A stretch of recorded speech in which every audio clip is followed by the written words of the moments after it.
Hey, what's going on, guys? I'm Dr. Boyce Watkins from Your Black World and the Black Business School, and I'm here in London now. I'm actually going to be speaking tonight in London.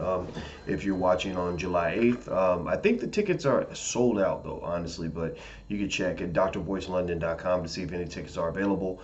But I look forward to seeing you guys tonight. I wanted to give a quick shout out, right quick, to Mr. Stevie Wonder. Stevie is a guy who is a legend in the music industry, an extraordinary person. I just read recently that Stevie is undergoing a kidney transplant, and it makes me sad to see that, and it reminds me of how Father Time lets nobody escape. Time goes by, and the people that we think are going to live forever, they don't live forever. And I think hopefully Stevie will live another 50 years, another 100 years. I don't know how long. As long as we can keep him, I hope we keep him.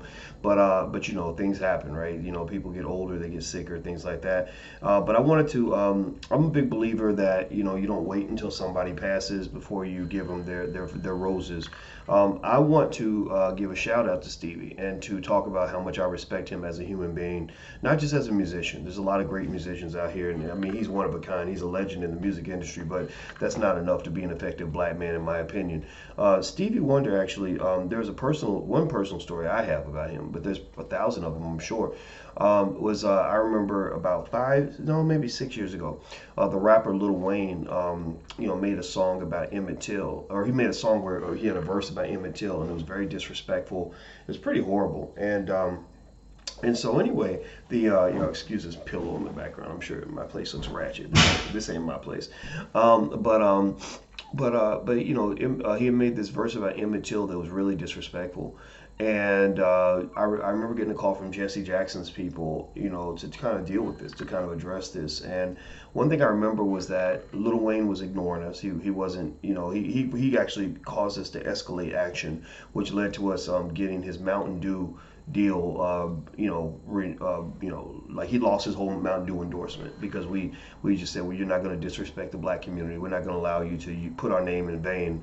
You don't mention us at all, but then when you do mention us, it's in a derogatory way. We're not going to let you do that. And I didn't want to do that. It was not fun for me, but it had to be done to prove to people like you can't be putting the black community's mouth in your name and disrespecting it.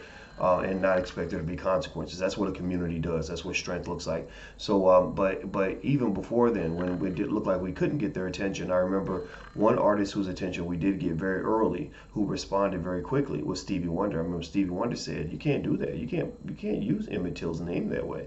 And I think Lil Wayne ignored Stevie, and so that's why we had to continue moving forward. If he had worked with us earlier, we wouldn't have had to get to that point that we did. And I just remember thinking, wow, this guy Stevie, he really believes, he believes what he says. He follows through, and I just respected that. And if you recall, also remember that during the Trayvon Martin situation, Stevie was one of the first people. I think he said, I don't know how long he stuck with it, but he said, "I'm not touring in the state of Florida as long as they keep the stand your ground laws." He was always willing to use his power, his influence to help his community. You don't see that from a lot of artists. A lot of artists don't have that kind of principle. And so I just want to make sure I acknowledge that and bring that to your attention, because this is a great man. This is a black man that I think deserves everybody's respect. And I just want to wish him well. Again, I don't want to talk as if he's going to die or anything like that. I don't think he is. I hope he lives forever, but nobody lives forever. So at some point, he may be gone. And when he's gone, I don't want to be the one. I don't want to be a person acting like I was down with him and thought he was great for all along, and I just tell him all that after he's dead. No, I think you should tell people that when they're alive. So if you got a loved one in your family, somebody that you care about, somebody who had your back, somebody who did the right thing for you, somebody who did right by you, tell them now. Tell them while they're here. Don't wait till they're at the damn funeral. Dead people can't hear you. So tell them while they're here. Give them their flowers while they're alive. I think that's really important. So I'm out of here, guys. Have a good day. Again, drboycelondon.com if you want to come tonight. But again, I think the tickets are sold out. They were really close to being sold out last night, but you can check. Feel free. Also, if you want to learn to buy your first share of stock, go to blackmoney100.com. That's blackmoney100.com. And also, don't forget, my investing masterclass starts on July 16th. So you can go to drboycemasterclass.com if you'd like to sign up. drboycemasterclass.com.